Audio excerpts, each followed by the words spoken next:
Merci beaucoup et soyez tous les bienvenus à ce webinaire sur comment gérer les crises dans le domaine de développement humanitaire pour la communication stratégie Momentum et je vais vous accompagner durant cette réunion. Passons à la prochaine diapo. Donc, tout avant de démarrer, quelques petits détails techniques pour le bon démarrage. Comme vous le savez, vous avez entendu, ce webinaire est enregistré et vous avez, et cet enregistrement et les diapositives, vous avez les trouver sur la page web de Momentum. Comme ça, vous pouvez la partager avec un de vos collègues qui n'a pas pu assister à cette réunion. Et vous pouvez, durant ce webinaire, poser des questions sur le chat et on répondra à la fin. On aura à la fin un temps nécessaire. On va prendre 90 minutes aujourd'hui, donc on aura le temps à la fin, entre 25 et 30 minutes, pour ainsi répondre à toutes vos questions. Et pour un dernier, n'oubliez pas que vous avez l'enregistrement en anglais, espagnol, français. Comme ça, vous allez pouvoir choisir votre langue. Donc, vous allez trouver sur la boîte, sur le menu, le petit symbole d'interprétation. Vous faites clic et vous allez choisir la langue de votre préférence. Donc, oui, ça y est, on l'a déjà fait. Voilà, vous pouvez, oui, c'est déjà fait. On a déjà fait l'interprétation de ce que vous venez d'annoncer. Donc, ne pas oublier de choisir le symbole d'interprétation. Comme vous pouvez voir sur l'image, si vous faites clic, vous allez choisir français ou anglais.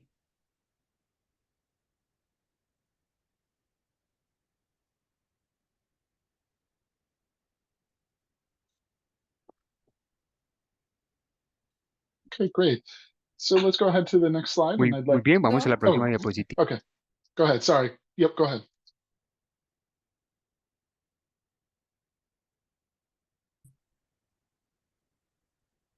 We want to do the Oui, oui, instructions. on l'avait. Ça y est. OK.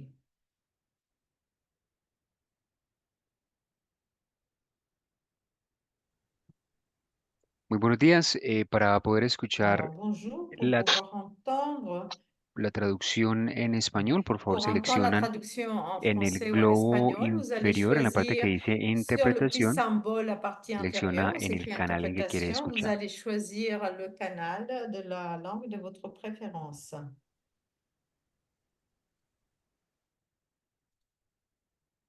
Great, thank you. Okay, on to the next slide, please, just for our agenda for today. We'll start with some opening remarks in just a second, but our first presentation will be on navigating the Donc, nexus. la première présentation, c'est naviguer avec pour les caractéristiques, les performances et les implications dans le programme de résilience. Après, vous avez entendu 3 cas d'études, 3 cas du Soudan, du Niger et du Sud du Soudan. On aura différents genres de stress et vous allez entendre voir comment les personnes se sont adaptées et comment elles ont fait face à ces défis. Il y en aura à la fin, comme je vous l'ai déjà dit, un certain temps pour la partie des questions et réponses. Donc, je vais commencer avec la première diapositive pour passer la parole à Nefra Faltas. C'est le consulteur de santé pour les enfants chez USAID. Il nous aide, Nefra nous aide avec avec la partie de résilience chez Momentum. Il y a tout le travail technique au niveau mondial. Cela fait plus de elle a plus de 18 ans d'expérience et dans la création de politiques de la santé maternelle, de la nutrition communautaire, de la santé reproductive, les thèmes de genre, de nutrition. Elle a travaillé dans plus de 30 pays, dans les réponses et dans la République démocratique du Congo et aussi au Nigeria. Son travail se centre surtout dans les conflits. Oui, Nefra, merci. Merci beaucoup, Chris. Bonjour tout le monde. Bon après-midi ou bonsoir pour ceux qui se trouvent à l'autre endroit du monde. Merci beaucoup de faire partie de cette expérience d'apprentissage.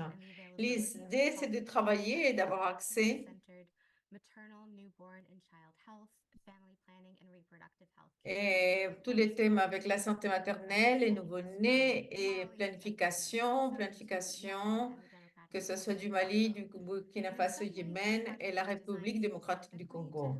Le projet est conçu spécialement pour nous aider à montrer comment tous ces projets de développement de santé peuvent être efficaces dans des endroits où on retrouve tous ces problèmes.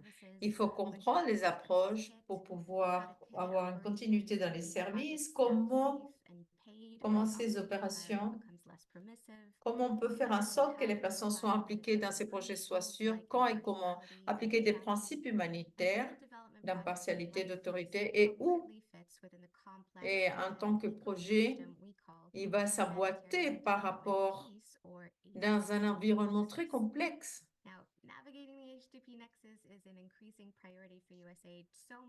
Donc, c'est un programme très intéressant pour USAID, car nous sommes en train de mettre à jour notre politique de résilience.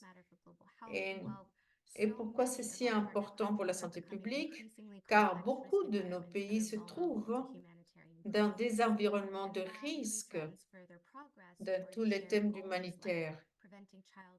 Donc, c'est le but de tous ces progrès partagés, comment prévenir les morts maternelles et infantiles, comment prévenir de maladies.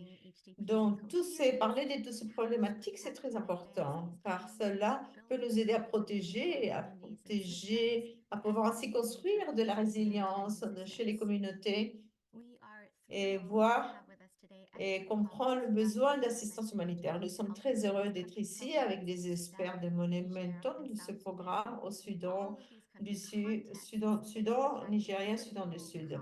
Tous ces pays, dans tous ces contextes où il y a des conflits et bien d'autres crises. Et tous ces pays qui se sont adaptés et qui ont réussi à survivre lors de ces crises. Nous allons voir les principes clés, comment la localisation, quel est le rapport avec le thème de résilience. On va apprendre de ces pratiques, comment faire le bilan de ces réponses et voir la réponse à tous ces systèmes de santé et comment ceci a aidé dans l'approche à pouvoir avoir une visualisation de ces données pour pouvoir faire le rapport. Tous ces exemples on nous amène à voir que chez Nexus, ce n'est pas un processus linéaire. Passer d'un moyen d'assistance à un autre de développement. Et ceci a besoin d'une auto-évaluation pour ainsi continuer.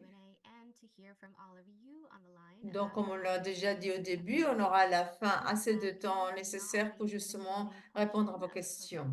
Donc, n'hésitez pas à écrire sur la boîte discussion et à la fin, on va avoir le temps. Vous pouvez aussi parler entre vous parmi le chat durant la présentation et après à la fin, on pourra répondre au maximum de réponses. Avec ceci, je vais à nouveau passer la parole à Christ.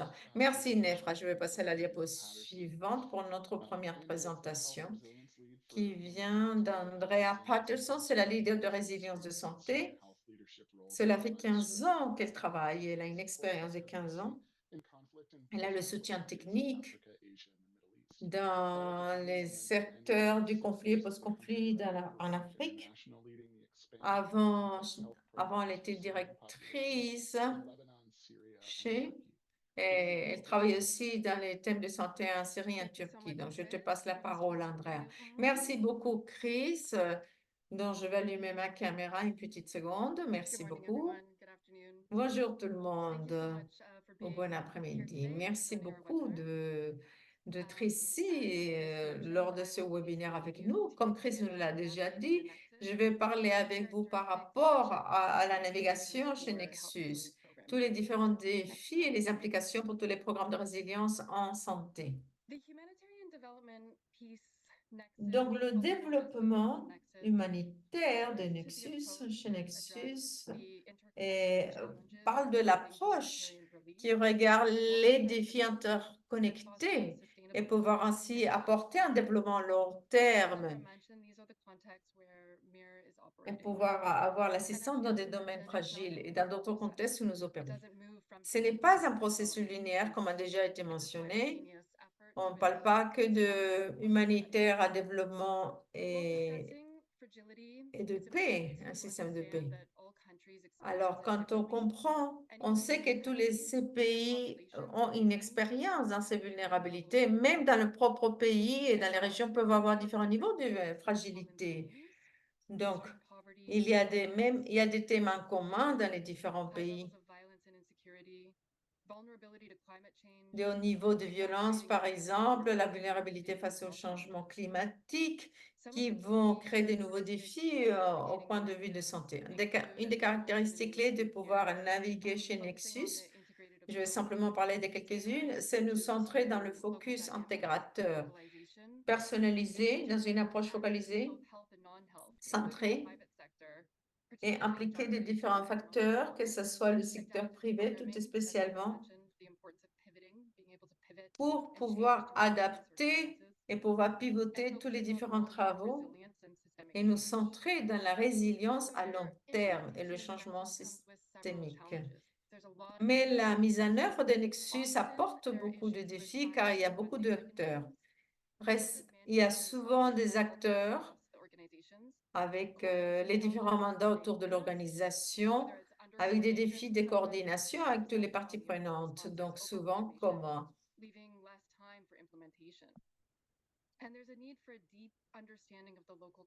donc, on a le besoin d'avoir la connaissance profonde de l'approche locale. Une approche ne va pas servir peut-être à tout le monde. Il peut y avoir un manque de données, des analyses qui n'ont pas été coordonnées, qui peuvent avoir une approche fragmentée. Donc, sur la prochaine diapo, nous allons pouvoir l'impact de la fragilité dans la santé. Et vous allez voir comment l'approche des Nexus est importante pour pouvoir faire face à ces défis complexes. L'impact dans la santé elle a plusieurs faces. J'ai beaucoup de collègues ici sur ce webinaire qui qui connaissent très bien tous ces défis. Avant de parler de l'impact, de la fragilité et de ce que vous voyez sur ces diapos, de toutes ces statistiques, beaucoup d'entre nous la connaissent, mais c'est très important d'en parler, que les États fragiles ont des taux de mortalité les plus élevés, et 60% on peut le prévenir, 93% et 23% au lieu dans des environnements fragiles. 4 femmes meurent toutes les heures lors de leur grossesse ou des complications lors de leur grossesse. 80% vivent dans extrême pauvreté, dans des environnements très fragiles. Dans des populations, il y a plus de 950 millions de personnes. Lors de la pandémie de COVID, a mené plus de 40% des personnes à la pauvreté extrême. Et 5 millions, 1000 millions. L'impact de la fragilité dans la santé est très large. Il n'y a pas tout n'est pas écrit sur la diapo, mais je vais vous en parler de quelques-uns.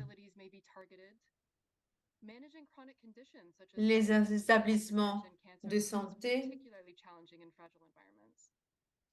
ils gèrent des maladies très compliquées comme le cancer, des épidémies qui arrivent rapidement un petit peu partout. On a des problèmes avec les réfugiés qui sont à risque. Il y a énormément de barrières pour avoir accès aux services qui soient disponibles dues aux grandes distances. Il y a aussi la violence basée sur le genre et on rencontre aussi la communication elle est coupée souvent entre la communauté et le gouvernement dans les thèmes de santé. Donc, il ne faut pas oublier qu'il s'agit de la vie et de la mort des êtres humains. Donc, pouvoir opérer chez Nexus, comme on l'a déjà dit, demande beaucoup de défis, soulève beaucoup de défis, mais aussi offre une opportunité pour construire des systèmes de santé beaucoup plus forts, plus costauds. Alors, pourquoi nous centrer dans la construction de résilience? en changeant aux besoins de résilience, de regarder la cause. On utilise la définition de résilience comme la communauté, les personnes et les pays pour pouvoir atténuer et se récupérer des stress et des chocs, pour ainsi réduire des vulnérabilités chroniques et faciliter aussi des résultats de santé. Construire de la résilience veut dire améliorer 3 capacités: la capacité d'absorption, la capacité d'adaptation, de s'adapter à tous ces changements, et la capacité de se transformatrice, de pouvoir permettre ce changement systémique. Nous allons voir des exemples durant la présentation des 3 pays. Prochaine diapo, s'il vous plaît. Alors, construire résilience amène aux communautés à pouvoir ainsi mieux récupérer des chocs et des stress, pas seulement réactifs, mais aussi proactifs, pouvoir prévenir et atténuer l'impact face à ce stress. Notre approche, c'est lié avec les problèmes économiques. Tous ces problèmes sont liés à des problèmes financiers, que ce soit par rapport au comportement individuel, à des politiques sociales beaucoup plus amples. Et on se centre dans des stratégies clés pour ainsi avoir une approche plus importante. La première, pouvoir comprendre le conflit et reconnaître les zones de risque. Et nous assurer aussi qu'il ne faut pas regarder les capacités dans les différents niveaux. Et la capacité de résilience, on la renforce, qu'on va voir lors de la présentation des différents pays, et pouvoir ainsi continuer avec une participation, une évaluation d'apprentissage dans le contexte où ils vont évoluer. On met l'accent aussi sur la flexibilité, l'adaptabilité et une forte connexion avec les communautés. Et donner le pouvoir à la communauté aussi, c'est très important. Et l'importance aussi à être humble, apprendre de nos fautes, de nos points faibles et apprendre des communautés. Merci beaucoup. Merci beaucoup, André, d'avoir commencé avec cette présentation. Maintenant, je vais passer la parole à notre premier cas d'étude sur la diapo. Mohamed Abdash est un médecin spécialisé dans des médecines tropicales. Il a 15 ans d'expérience. Il travaille pour lidérer des programmes de nutrition et de santé pour des missions internationales et des ONG au Proche-Orient, Afrique et Asie. Actuellement, c'est le directeur. Mohamed, je te passe la parole. Merci beaucoup. Merci, Chris. Bonjour tout le monde, bon après-midi. Je m'appelle Mohamed Abaldugari. Je suis le président pour le Soudan et je travaille pour l'impact de la santé de la guerre civile au Soudan et comment le programme s'adapte à pouvoir ainsi créer, donner des réponses. Au mois d'avril 2023, il y a eu un conflit armé à grande échelle qui a démarré entre SAF et le RSF.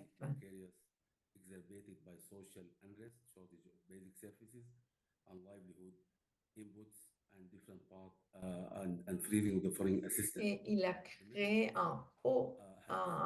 des problèmes de stress et des conflits. Ce conflit a été réactivé à différents endroits du pays, différents parties, et ceci a mené le pays à un collapse, Après ce conflit, on a rencontré une situation humanitaire très grande et aujourd'hui, il y a un grand déplacement forcé des personnes. Ça aussi a impacté les pays voisins, pardon.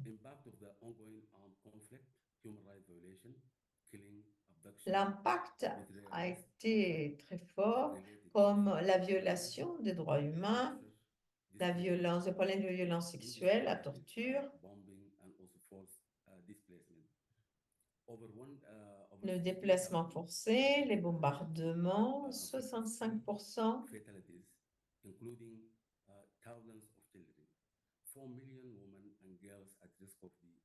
Avec 4 millions de femmes qui ont été touchées par des problèmes de violence de genre, avec des déplacements aussi massifs, en masse. Plus de 11 millions de personnes se sont déplacées. Il y a aussi l'effondrement du système de santé.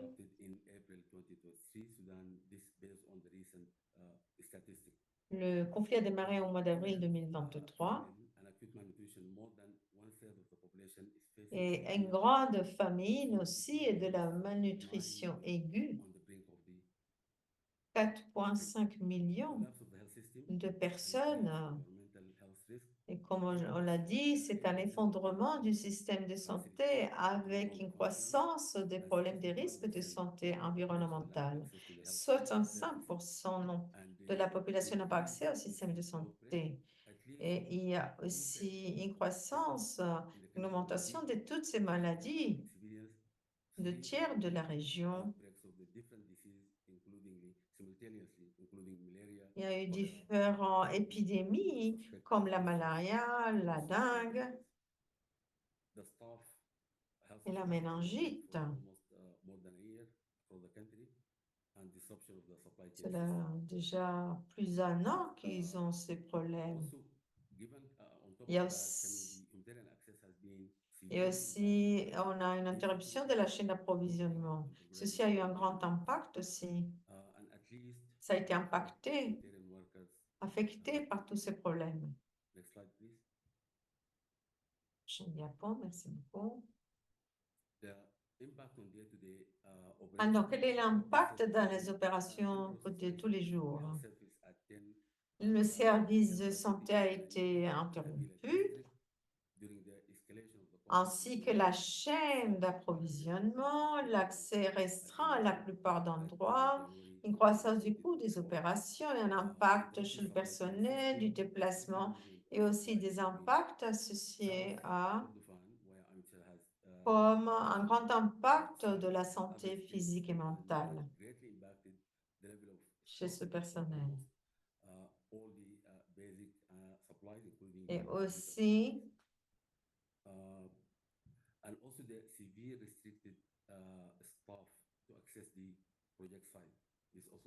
ça a été très difficile à avoir accès, comme je vous l'ai déjà dit, à aller se déplacer à d'autres endroits. Donc, l'accès est restreint. Presque tout le personnel s'est déplacé. Quelques-uns d'entre eux se sont déplacés plusieurs 3 fois. Et ceci importe des problèmes, bien sûr, physiques et mentaux chez ces personnes. Ils sont obligés de se déplacer souvent. Prochaine diapo, s'il vous plaît.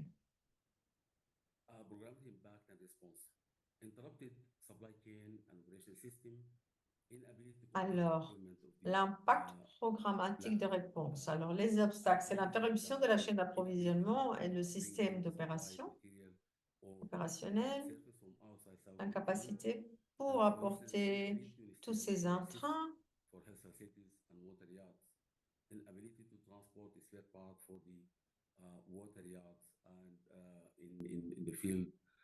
et ne pas pouvoir transporter l'eau sur le terrain aussi, c'est un grand obstacle. Ceci a énormément impacté la qualité du programme. L'adaptation qu'on a fait en collaboration avec dans la région, on a réussi à apporter, prêter des systèmes de santé. Surtout, on a le site et les endroits où on a un mire. Donc, on a prêté tous ces systèmes d'eau. On a eu aussi une réduction de la qualité des programmes. Et on a réussi à l'adapter, à reprogrammer ces activités qui étaient planifiées vers d'autres localités qui étaient beaucoup plus stables, à l'est, à l'ouest du Soudan. Un autre obstacle, c'était l'interruption de des capacités et dans les différents bâtiments.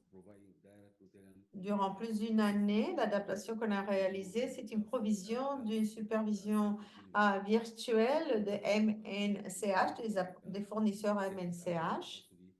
Ils ont fait des formations qui ont été réalisées en dehors du pays, ce sont en Kampala, Ouganda. Donc, c'est ainsi qu'on a réussi à adapter. Analyse des tendances. Ceci nous montre de ANC1 et ANC4. Ceci nous montre l'effet, l'impact du conflit et comment il a généré un impact dans le programme.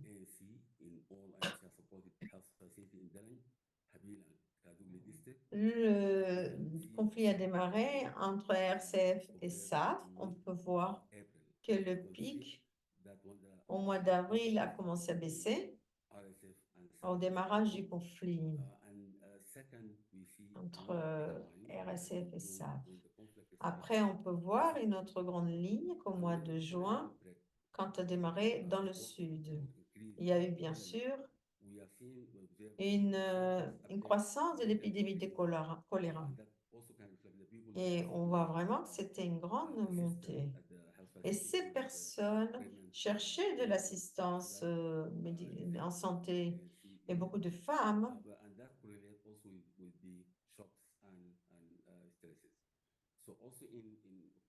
Et ceci a créé un grand impact par rapport aux entrants. À la fin du mois d'octobre et mi-novembre, il y a eu aussi un conflit qui a démarré, qui s'est produit dans 3 autres localités. Et ceci nous montre l'impact de stress, du choc pour toutes ces personnes qui n'ont pas accès à tous ces soins de santé. Non, la réponse, c'est tout d'abord programmatique.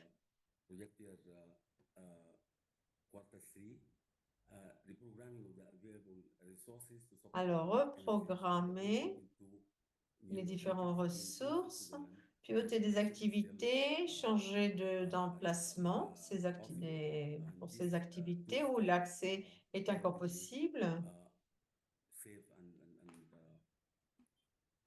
où l'environnement soit assez sûr et accessible. Changement cible de programme de modalité. Au lieu de le faire sous les établissements, sous les installations, le faire ailleurs pour ainsi aider ainsi l'accès aux services de santé sur le terrain. Alors, des outils pour la collection des données, adapter ces outils à la collecte de données.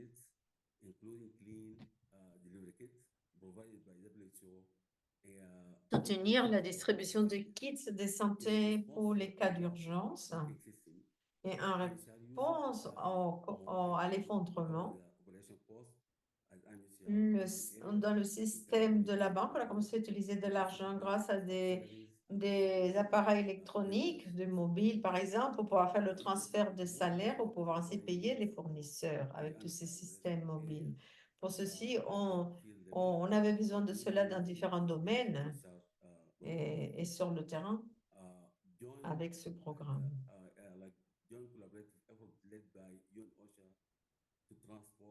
On a fait des grands efforts en collaboration pour faire le transport.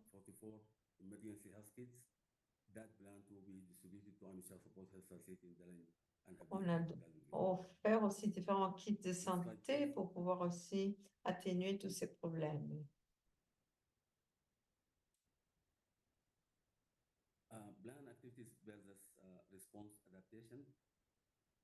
Alors, les activités planifiées contre les adaptations de réponse. Donc, on a planifié installer des panneaux solaires pour aider dans les installations de santé, dans les établissements de santé. Ce qu'on a réussi, c'est actuellement la provision de carburant pour les générateurs. On a pu justement fournir ce gazoil pour les générateurs. Ceci aide aussi à améliorer l'accès, installer ces les panneaux solaires dans les patios. Et ce qu'on a réussi, c'est pouvoir soutenir le support du circuit pour réparer 23 pompes manuelles. Aussi, des activités de la construction, des activités face à face. On a réussi à faire une supervision virtuelle à distance en dehors du pays pour ces formations, via des formations virtuelles en dehors du pays. Et aussi, il y a eu différents entraînements à Kampala, en dehors du pays, qui a été soutenu par l'équipe mondiale.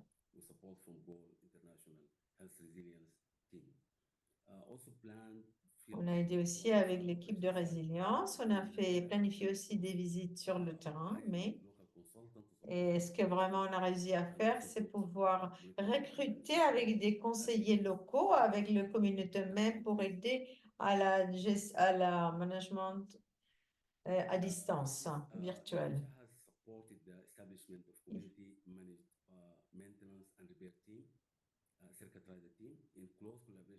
Donc, on peut voir sur la photo le soutien justement pour l'approvisionnement de l'eau au sud de Kordofan.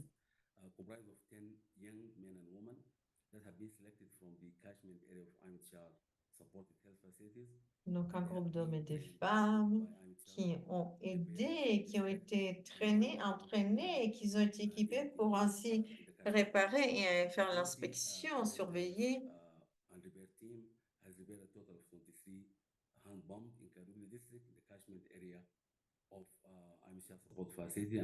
Pour les différentes capacités, pour les différents. Ceci a amélioré fortement la capacité d'eau dans les installations où on a pu réaliser des comités. Prochaine diapositive. Alors, quelques recommandations. Alors, faire le recrutement du personnel essentiel et clé dans les différents domaines du projet, recruter du personnel local qui va aider lors des opérations.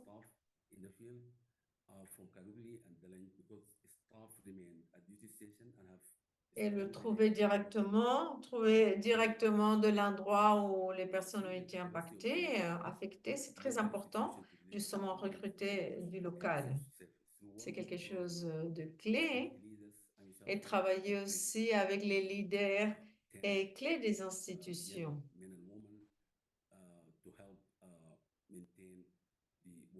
pour ainsi aider à garder, à maintenir le système d'eau.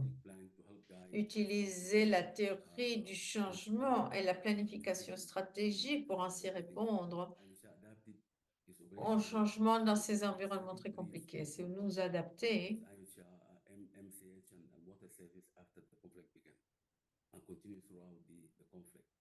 Et ceci, c'était un point très positif. Nous associer avec des partenaires locaux neutraux et indépendants pour mieux nous adapter à cette réponse, justement. Donc, faire ces partenariats, c'est très important. Donc, on a eu aussi, on a été avec des sages-femmes, il y a plus de 1000 sages-femmes qui viennent des différentes communautés géographiques. Et cette association des sages-femmes ont accès à tous ces secteurs et grâce à elles, on a accès à tous ces secteurs, justement. Cette image nous montre l'association des sages-femmes. Nous, durant 8 mois, on s'est unis avec elles au Soudan et on donne du soutien avec elles dans la région.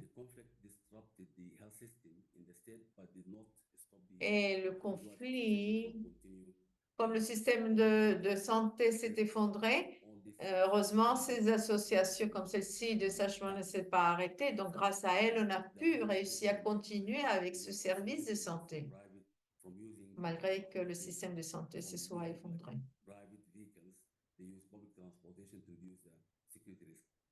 Aussi,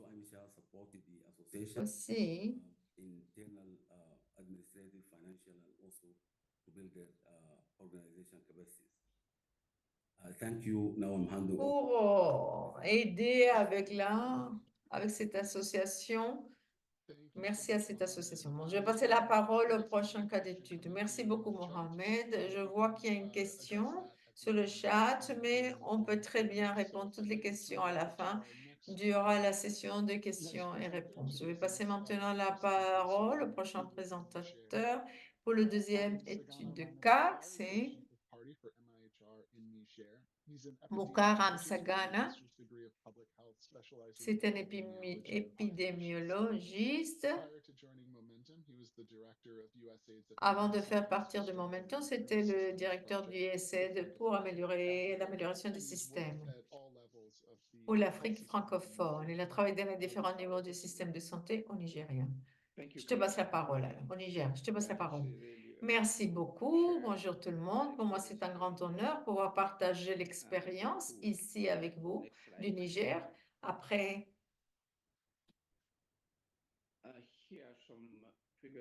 ici, nous pouvons voir le contexte du Niger.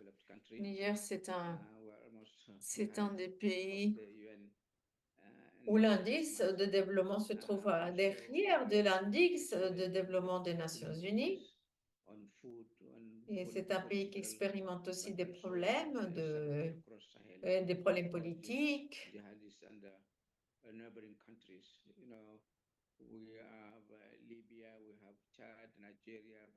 Nous avons la Libye, le Tchad, le Burkina Faso, le Mali, tous ces pays autour qui... Et donc, ceci nous met dans des grands problèmes d'insécurité. On a aussi 4% à peu près de la natalité. C'est une des plus hautes dans le monde. 6,2 enfants par femme. C'est un taux de natalité très élevé. On travaille dans 2 régions du pays. On travaille dans 3 districts. Prochaine diapo.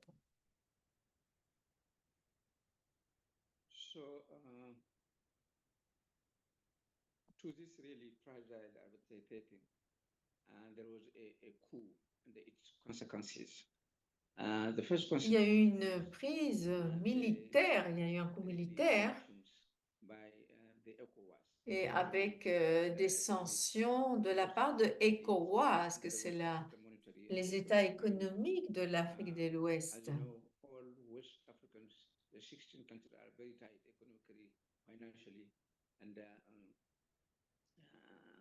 Tous les pays ont des situations économiques très serrées.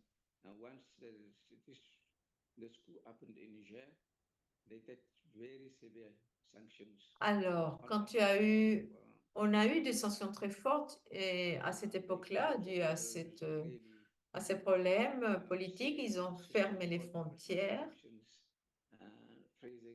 On a suspendu les transactions commerciales. Les banques commerciales ont été suspendues.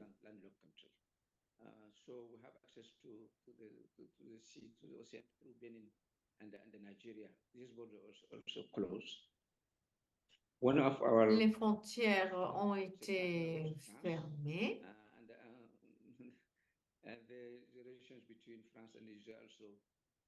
Et les relations entre la France et le Niger aussi ont été très endommagées. La plupart des vols qui viennent d'Europe viennent de France. Et tous ces vols ont été arrêtés aussi. Il n'y a pas eu d'entrée pour les citoyens français. Et on a demandé aussi à la force militaire française de partir, de quitter le pays. Donc, tout cela, à cet environnement, tout ça il y a aussi la restriction de 7008 des États-Unis pour l'arrêt des activités. Donc, pour nous, c'est surtout la partie de la planification familiale. Donc, pour nous, c'était des actions intergouvernementales dans la plupart des cas. La plupart de ces installations, de ces établissements sont du gouvernement, entre 80 et 90%, et les installations privées se trouvent surtout dans des secteurs urbains. Next slide.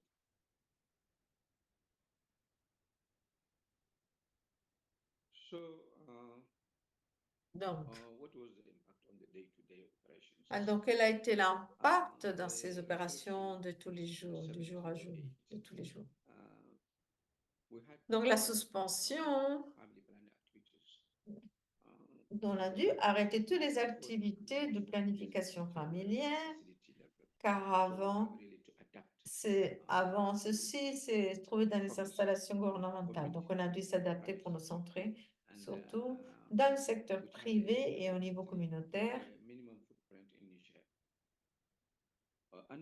qui a une empreinte beaucoup plus petite dans le pays. Une autre conséquence, ça a été l'accès à avoir de liquidités dans les banques. Ça a eu un impact justement pour les liquidités et aussi pour les paiements de salaire de nos employés.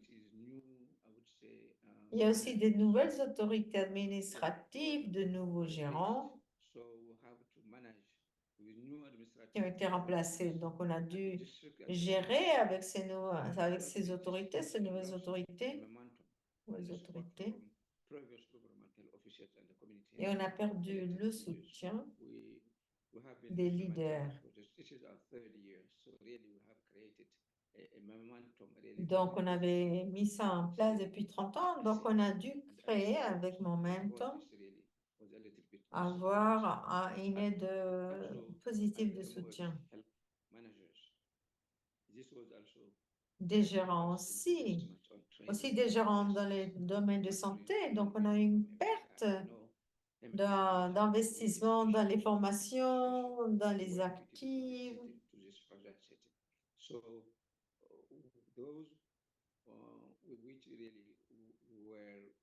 Really having the same visions, the same, I would say, perspective were replaced.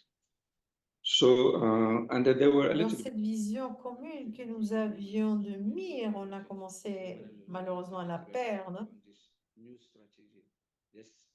Et on a perdu aussi beaucoup de soutien dans les nouvelles stratégies pour la planification familiale au niveau communautaire.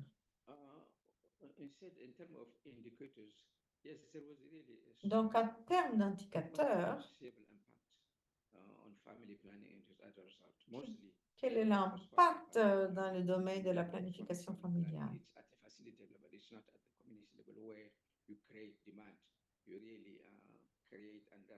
C'est vraiment la demande est créée. On voit, on a une forte demande.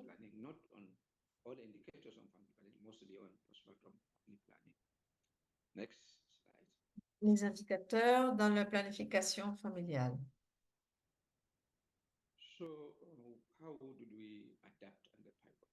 Alors, comment nous nous adaptons? Comment nous nous adaptons face à ces différentes conditions?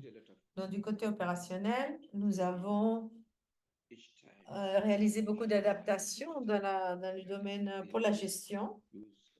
On a dû s'adapter de plus en plus. Nous avons changé les programmes, les opérations financières, comme par exemple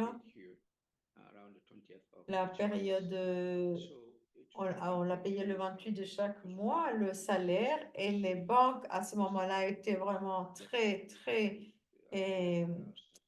complètes, donc, parce que tout le monde partait assister en même temps pour qu'on leur paye dans les banques. Donc, on a changé la date du 28 au 15. Donc, on a adapté aussi notre instruction des capacités.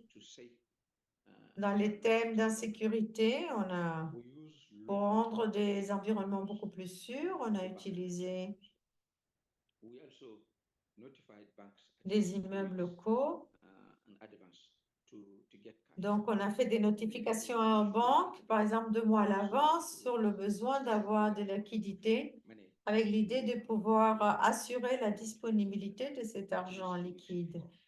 Nous avons changé de la demande de grands chèques à demander plutôt des chèques beaucoup plus petits, mais plus fréquemment. On a utilisé aussi des compagnies pour le transfert d'argent, de compagnies privées, de transfert. Alors, au niveau programmatique,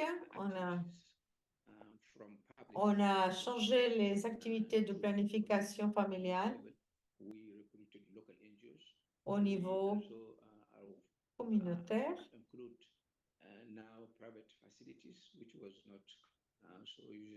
On inclut aussi des installations privées, des ONG et des secteurs privés. On a le projet. On a discuté et dans la mission, ils étaient d'accord que nous aussi on puisse se concentrer dans le secteur privé. Ceci nous a permis d'avoir accès à la capitale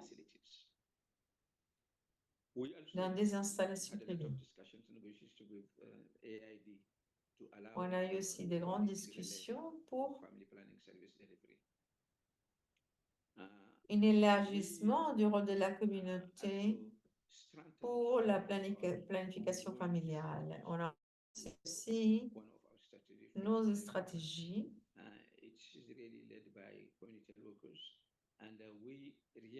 qui ont été lidérées par des personnes de la communauté, toutes ces activités de planification familiale. On a réalisé ceci aussi dans les thèmes de la nutrition. Avec ceci, nous avons amélioré les services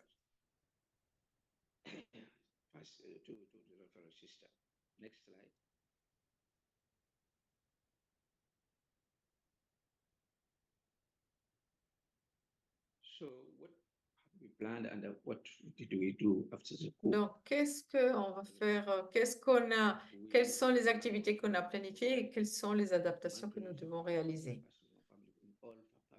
Donc, on voulait donner la formation, des supervisions, renforcement des capacités dans toutes les activités de planification familiale, dans les établissements publics. Et ce qu'on a réussi à faire, c'est pouvoir étendre ce travail.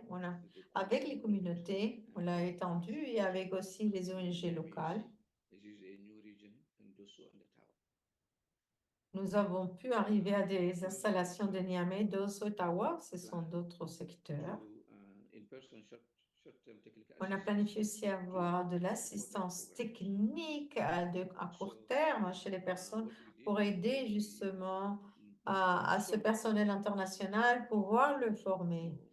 Certaines de ces personnes, du personnel international, ont apporté un soutien dans des ateliers et des entraînements de façon virtuelle ou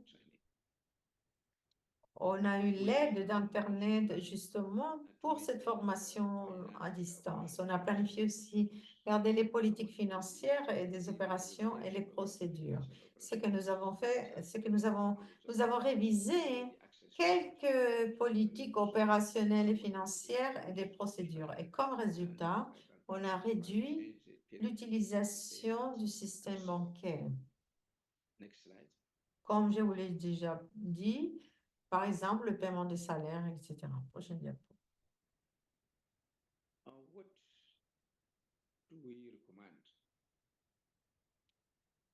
Alors, quelques recommandations.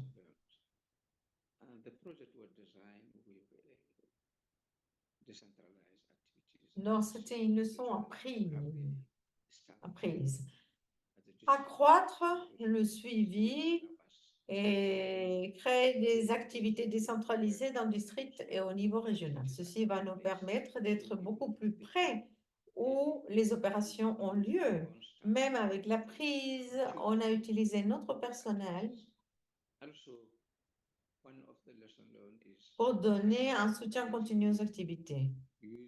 Renforcer aussi la localisation et c'est surtout en utilisant et en renforçant les partenaires sociaux comme les ONG, le secteur privé.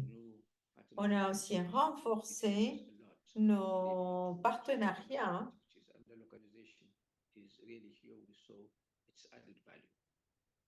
et la localisation, c'est un thème très important. On utilisait aussi différentes méthodes pour faire le suivi et faire les rapports. On a utilisé différents groupes de WhatsApp et des réunions du personnel toutes les semaines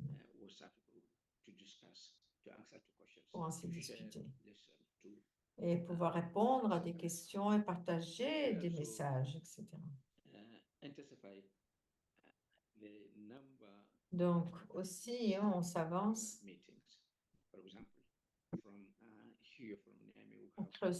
On réalise aussi des réunions. Ici, par exemple, tous les lundis, on avait une réunion. Activity implementation. We have another one on Friday on Nous aurons une autre réunion vendredi par rapport au monitoring du plan de travail. Comment pouvons-nous nous adapter? Donc, c'est une des bonnes leçons apprises. Je pense que c'est ma dernière diapo. Merci beaucoup de votre attention. Merci beaucoup, excellente présentation, Mouka. Passons maintenant à la prochaine étude de cas. C'est le dernier cas d'étude qui vient du sud du Soudan, va être présenté par Dan Wendo, directeur. Il a plus de 40 ans d'expérience dans le domaine de gestion, concevoir de programmes intégrés de santé dans les différents pays en Afrique. Depuis mai 2021, et c'est le directeur de Momentum au sud du Soudan. Avant de faire partie de EMIR, il travaillait au Malawi et il était aussi directeur dans les différents domaines. Donc, je vais passer la parole à Dan Wendo.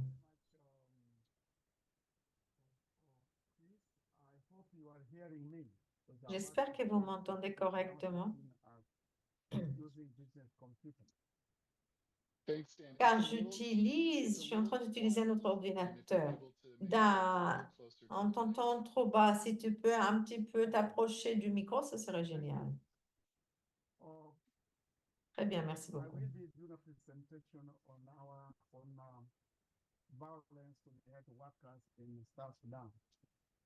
Next slide.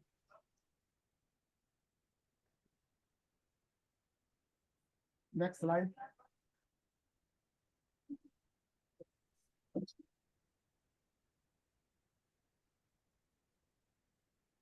Up.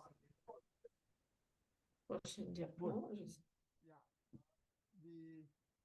The South Sudan is the youngest. Dans le contexte du Soudan du Sud, c'était le pays le plus jeune. Since then, we have had different instabilities. 2013, we went until 2016. Il possède différentes caractéristiques et une population estimée à 14,2 millions de personnes. Il passe par une guerre civile aussi.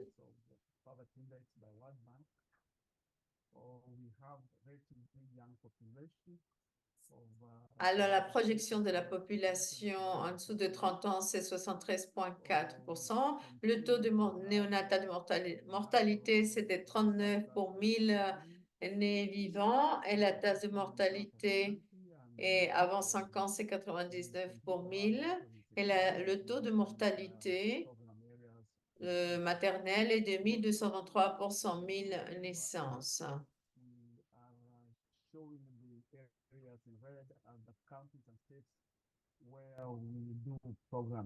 Donc, sur les secteurs en rouge, vous allez voir, c'est le programme où est mis en œuvre dans le pays, au Grand Mire.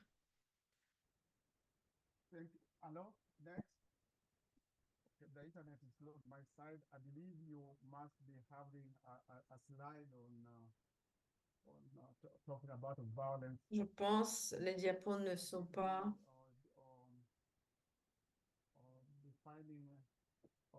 violence on health workers Sont as pas bien well, coordonnés. where understaffed Coordonnés. police Mais bon.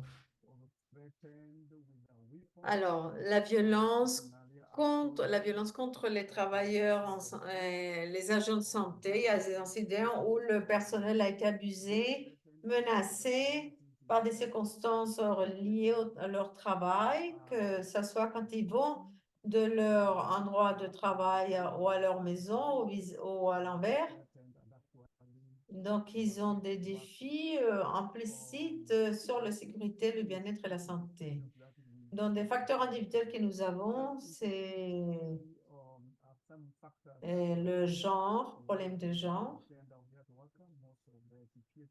problème de maladie mentale.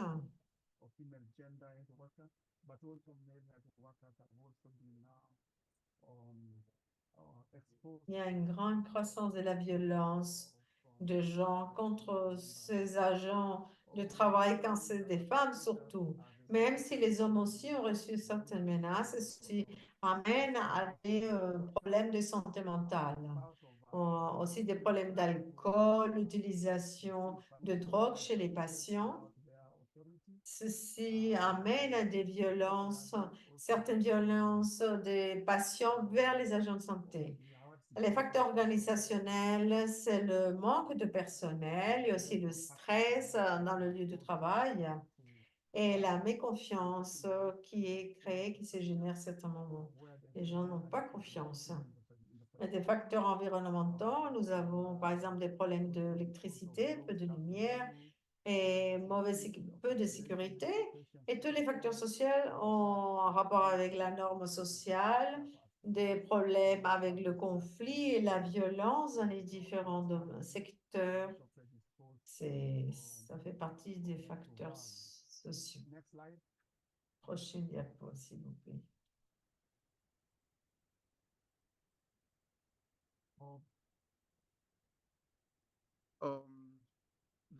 In the landscape of violence, WHO estimates that Donc, l'aperçu de violence, on estime que 73% de toutes les, en 2018, toutes ces violences et tous ces soins étaient dus à des violences. 73% de ces travailleurs, de ces agents ont reçu de la violence. 8% en 38 ont des problèmes, souffrent de la violence physique entre 8 et 38. À un certain moment de leur parcours, de leur carrière, ils souffrent justement ces problèmes de violence physique. Il y a beaucoup de cas aussi de violences dans les communautés où se trouvent les installations.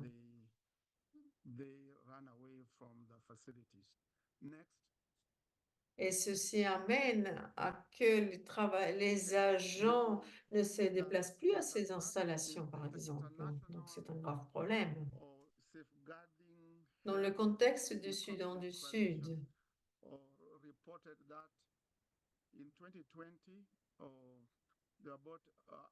en 2023, ce rapport 19 travailleurs ont été assassinés. En 2023,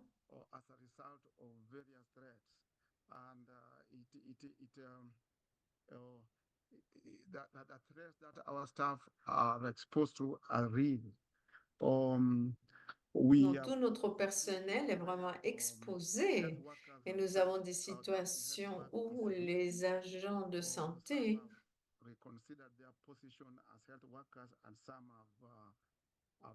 ils reconsidèrent leur position en tant que travailleurs des agents de santé et ils préfèrent quitter leur travail, donc ils se sentent vraiment exposés et ils ont peur, donc ils préfèrent partir.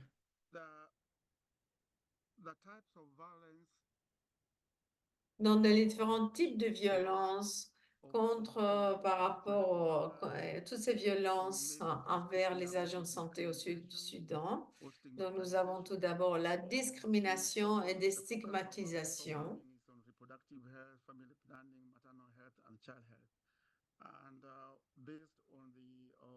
Social norms assessment we did in first year, it was very clear that family planning is still an activity that On a is still réalisé la planification familiale et c'est une activité qui n'est pas vraiment acceptée dans les agents de santé centre, que dans les communautés où ils travaillent, et n'est pas bien acceptée, la planification familiale. stopping communities from having children. Yeah. And then there have been Dans la communauté dit que les agents de santé ils sont contre de la volonté d'avoir des enfants. Donc, on a aussi les problèmes de violence basées en genre, surtout les femmes, les agents de santé femmes. Donc, elles sont plus impactées par ces problèmes de genre.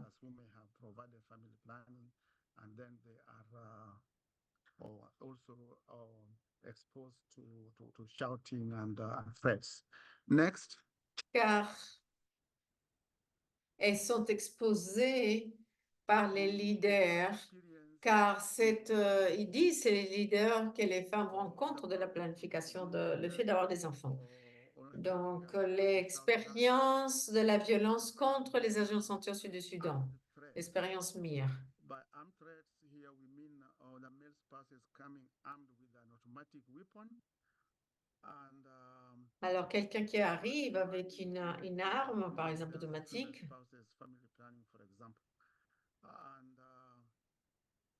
quelqu'un, voilà, et la personne arrive armée en disant qui vous a autorisé à donner des formations sur la planification familiale. Donc, ils se sentent vraiment menacés avec cette personne armée.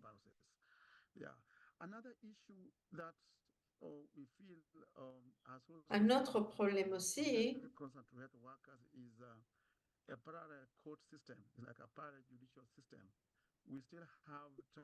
le système judiciaire. Il y a encore les tribunaux de justice et des tribunaux modernes où ils travaillent en parallèle. Un tribunal moderne. Les agents de santé ont eu des amendes par les tribunaux traditionnels d'avoir parlé et avoir encouragé pour la planification familiale.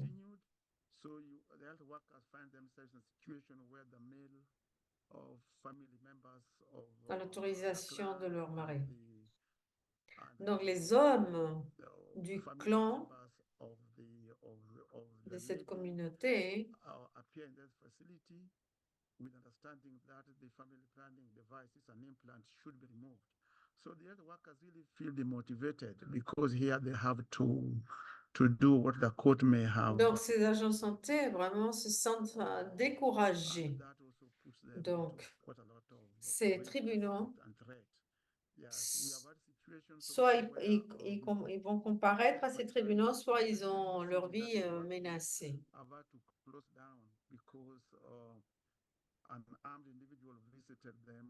Nous nous sommes vus obligés à fermer des établissements de santé.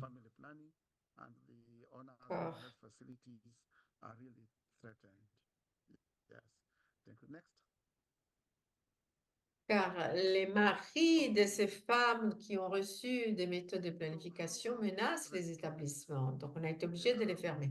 Comment nous, chez MIR, on répond à tous ces problèmes? Donc, nous impliquons toujours aux officiers au niveau national, au niveau pays. Tous ces officiers. Calling out the various security agents to help solve the situation. We have always used the Nous avons aussi appelé aux différentes communautés, à des leaders pour FP 2030 commitment letters that we have pasted in all les lettres d'aménagement FP 2030 de MOH pour indiquer et parler des différents services de la planification familiale pour le montrer qu'ils sont légaux et qu'ils sont acceptés par le gouvernement. Nous avons aussi impliqué des leaders de la communauté pour qu'ils comprennent et pour qu'ils nous aident à calmer ces maris qui sentent qu'on est en train de faire quelque chose de mauvais avec leurs femmes quand on leur offre un système, une méthode de planification familiale. On continue à utiliser tous ces mécanismes de changement de comportements sociaux et on cherche aussi des processus d'impliquement pour impliquer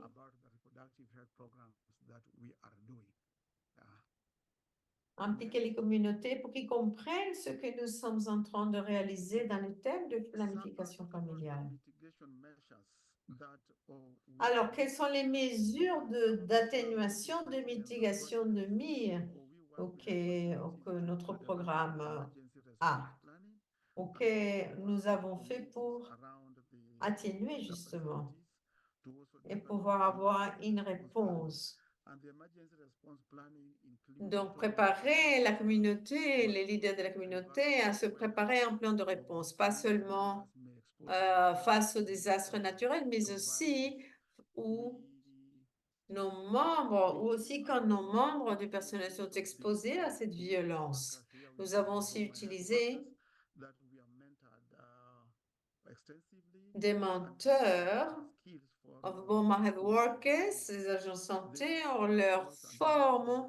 on forme ces personnes, ils nous visitent et ils voient aussi des opportunités pour parler par rapport au thème, à tous ces programmes de santé et comment le service de santé reproductive vont en bénéfice de la communauté, sont en bénéfice de la communauté.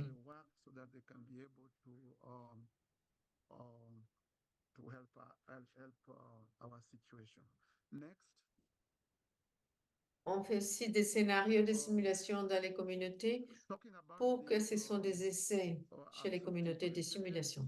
Donc, en parlant de la partie de résilience et les capacités de résilience d'absorption, donc nous avons réalisé beaucoup d'activités.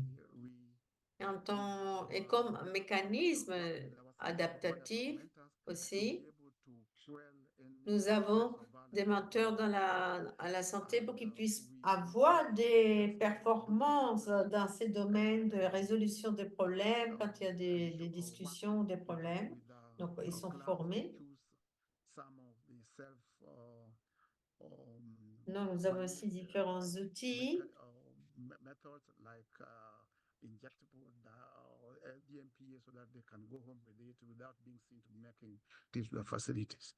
Next. Oh.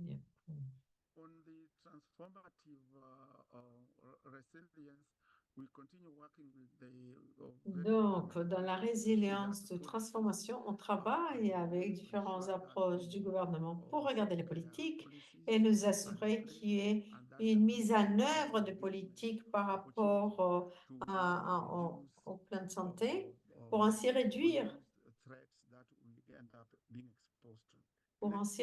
les différentes menaces dont on a déjà été exposé. Donc,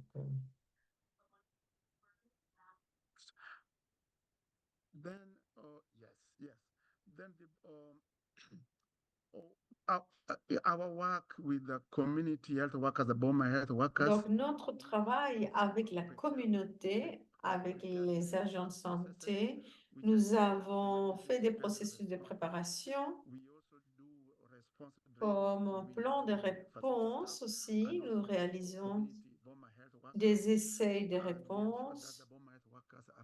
Nous avons entraîné aussi les BHWS, les agents. Nous travaillons avec notre équipe pour nous assurer qu'ils voient des programmes intégrés de santé, pas seulement de pouvoir aussi donner une réponse en cas de... C'est-à-dire, ceci va permettre de nous assurer qu'il y ait des stratégies efficaces. Et par rapport à la récupération, les agents assistent Les agents de santé assistent, assistent pour améliorer la santé communautaire mentale après une fois la crise finie, post-crise. C'est ça, c'est une des leçons que nous avons appris et sont en lien avec. Occasionally don't report them because they sit as their daily activities where we work.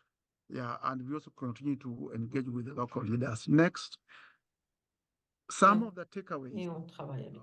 that we can say Quelques leçons apprises que nous pouvons voir.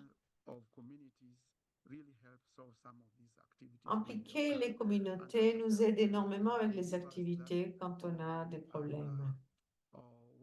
Working with health facilities enables community to access like family planning without Et cela va permettre aux communautés d'avoir accès à la planification familiale sans être exposées. Et un dernier point, c'est qu'il faut faire des processus pour impliquer les hommes dans tous ces processus. C'est très important pour les préparer et nous assurer qu'on peut avoir offrir un bon service. Merci, c'était ma dernière diapo. Merci beaucoup. Merci beaucoup. Donc, on a pris un tout petit peu de retard, mais bon, encore une fois, merci. Je sais que tu avais des problèmes d'Internet, mais bon, je suis très heureux de t'avoir entendu. Donc, après cette présentation de ces 3 cas d'études, tout d'abord, je vais passer la parole. Nous avons à peu près 15 minutes pour la partie des questions et réponses. Donc, je vois une question sur le chat. La personne qui a posé la question est partie, mais Mohamed n'a répondu sur le chat. Mais je pense que c'est une question très intéressante, donc je vais la formuler. C'était dirigé à l'équipe du Soudan, mais je pense que ça peut aussi s'appliquer à tout le monde. Je vais l'ouvrir à tous les présentateurs. Donc, la question, c'était quels processus ont été utilisés ou des décisions pour savoir quand changer à des adaptations? Et je pense que on peut parler un peu de l'information des processus. Comment on sait que c'est le moment adéquat pour changer et adapter vos programmes? Mohamed, est-ce que tu peux répondre tout d'abord, puisque tu as mis quelque chose sur le chat? J'aimerais bien t'entendre aussi.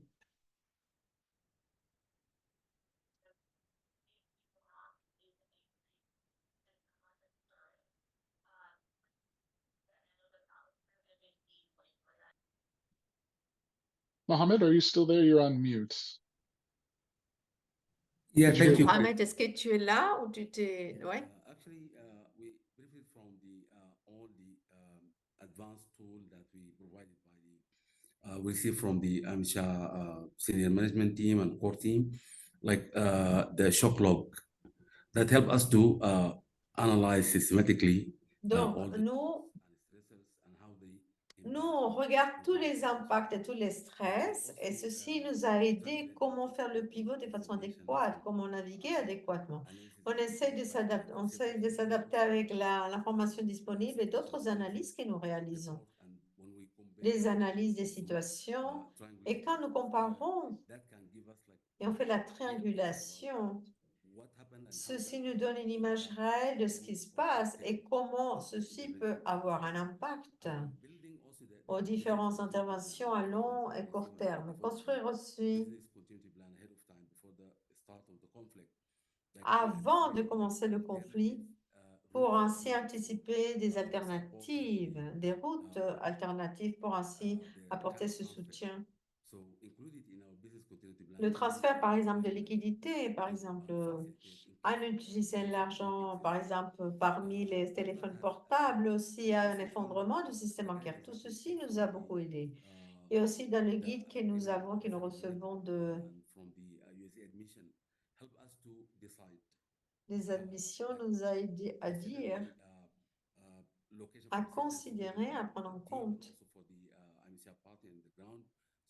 les endroits sûrs pour l'équipe, pour le personnel. Tout ceci nous a aidé à mettre en œuvre le plan et continuer toutes ces mesures d'atténuation et pouvoir reprogrammer ou utiliser les ressources disponibles dans d'autres endroits.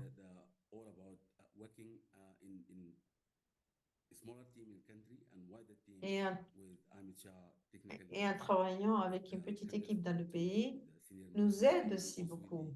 USAID mission in country and with the agreement officer representative that all help us. Like we're Et working avec in larger teams that all contribute to making smooth reprogramming. et qui nous aide à faire des recommandations, de petites recommandations beaucoup plus rapides et beaucoup plus efficaces. Merci, Mohamed. Est-ce que toi aussi, Boukhar, tu veux répondre aussi? Comment vous décidez que c'est le moment pour naviguer ou changer et quand est-ce que vous décidez de faire les changements adéquats? Okay, thank you. Oui, merci beaucoup. Usually we have our staff. Alors, at different d'habitude, levels. nous avons notre personnel aux différents niveaux. Et pour nous, dans les différents comtés, on a un officier responsable de ce domaine, de ce secteur. On utilise différents mécanismes pour obtenir ainsi de l'information sur les différentes menaces des agents dans les installations. Et connecter aussi et lier aussi un lien avec les autorités locales pour obtenir ainsi l'ampleur d'un état possible d'insécurité qui pourrait avoir lieu. Au moins, il y a une situation où l'insécurité dans d'autres installations et nous devons utiliser notre plan de préparation pour assurer la sécurité des docteurs, du personnel, et pouvoir y aller ou fermer, bien sûr. Bien sûr, avec le gouvernement, ceci va nous permettre de garantir que notre personnel puisse survivre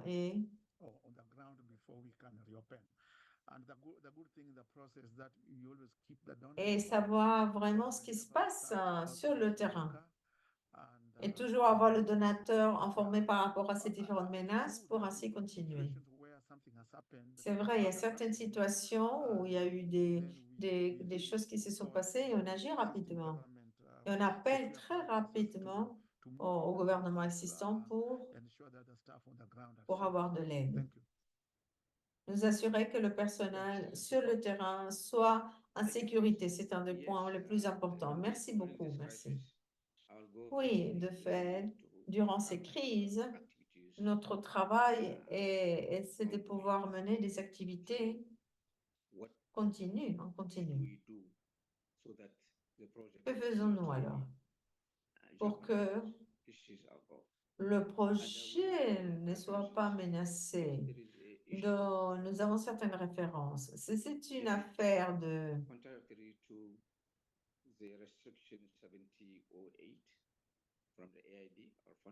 avec la restriction aux restrictions du gouvernement. On analyse et je pense que ceci nous aide dans le parti de communication, ce qui se passe sur le terrain. Une connexion continue dans ces thèmes pour voir quel sera l'impact, quelles sont les restrictions. Ce sont des restrictions, ce sont des politiques. Il y a des autorités qui arrivent avec des nouvelles politiques, des restrictions, etc. Donc, ce que nous faisons, ce que nous utilisons, on parle par rapport à ces programmes, de ces restrictions, avec la continuité. Nous savons très bien que politiquement, c'est quelque chose de très instable. C'est quelque chose qui peut y arriver. Comment nous pouvons nous adapter? Et nous utilisons, nous nous adaptons beaucoup.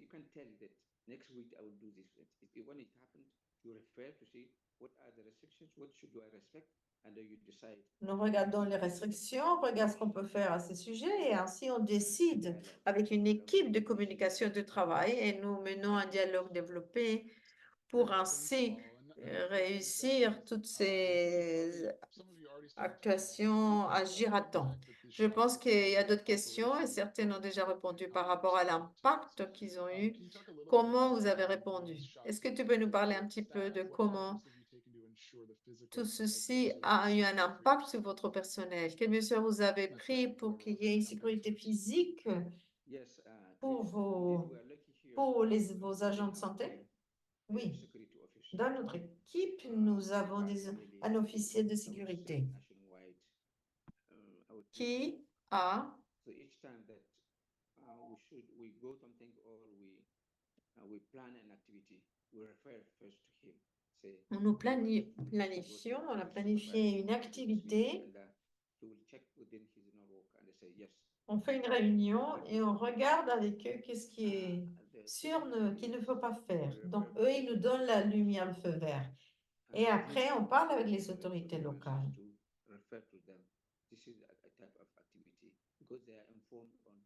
Et c'est le type d'activité, le genre d'activité pour savoir.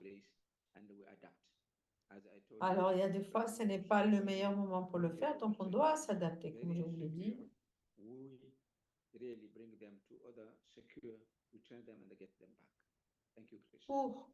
On s'adapte pour mieux le faire. Merci beaucoup.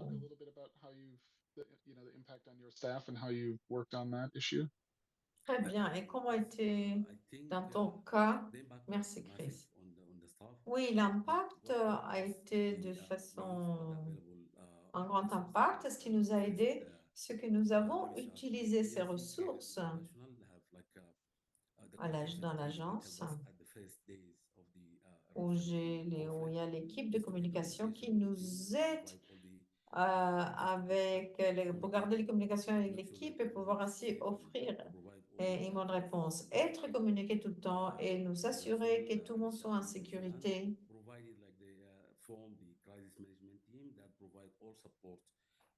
Alors, pour que l'équipe de gestion de crise puisse avoir toute cette information et qu'il puisse être dans la partie financière, logistique, information et qu'il puisse avoir le soutien nécessaire personnel quand un conflit apparaît, quand un conflit surgit.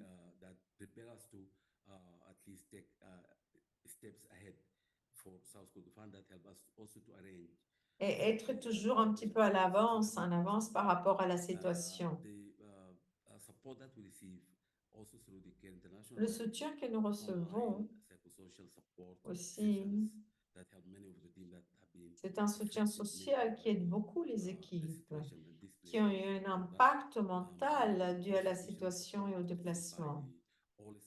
Et donner aussi un soutien supplémentaire à tout le personnel de logistique.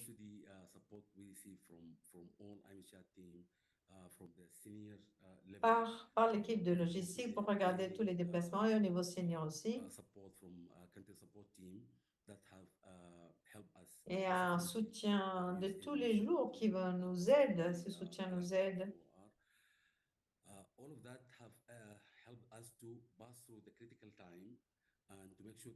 Et tout ça nous a aidé à surmonter ces moments critiques et nous assurer que tout le personnel est en sécurité.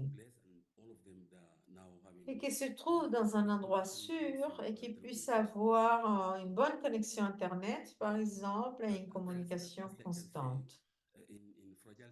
Mais principalement, je peux dire que pour le plus important chez Chorus, c'est être à l'avance. Avoir des mesures d'analyse et d'atténuation, si quelque chose surgit, quoi faire, comme le dernier cas. Et ce qu'il y a de bien, c'est que nous avons le plan de gestion de sécurité et nous avons aussi le plan de continuité du négoce qui a été développé pour garantir la sécurité de tous. Merci beaucoup, Mohamed. Je pense qu'on t'a perdu, on t'avait perdu Internet. Est-ce que tu es revenu? On parle de la question de quelles mesures as-tu pris en compte pour prendre en compte la sécurité physique et psychosociale et mentale de ton personnel? Oui, merci beaucoup. Alors, comme je l'ai déjà dit tout à l'heure, nous prenons un processus dédié avec chaque personnel, à chaque personne que nous avons sur le terrain.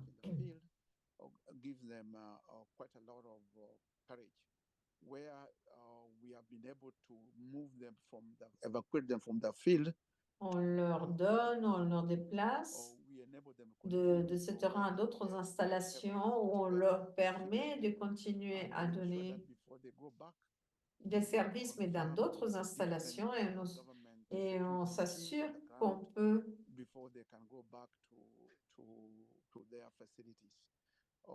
avant qu'ils puissent revenir à leur installation, on regarde s'ils sont en sécurité.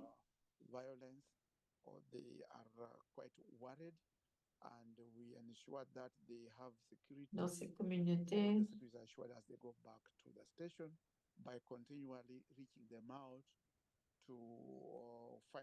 Donc, on garde un contact proche avec eux pour savoir ce qui se passe grâce aux différents mécanismes. Nous avons des contacts avec les communautés pour que le leader de la communauté nous assure, nous garantisse qu'il y a vraiment de la sécurité à cet endroit-là. Et on continue la mise en œuvre des réunions mensuelles tous les mois avec le centre pour nous assurer que tout va bien. Merci beaucoup. Merci Mohamed pour tes réponses à ce sujet.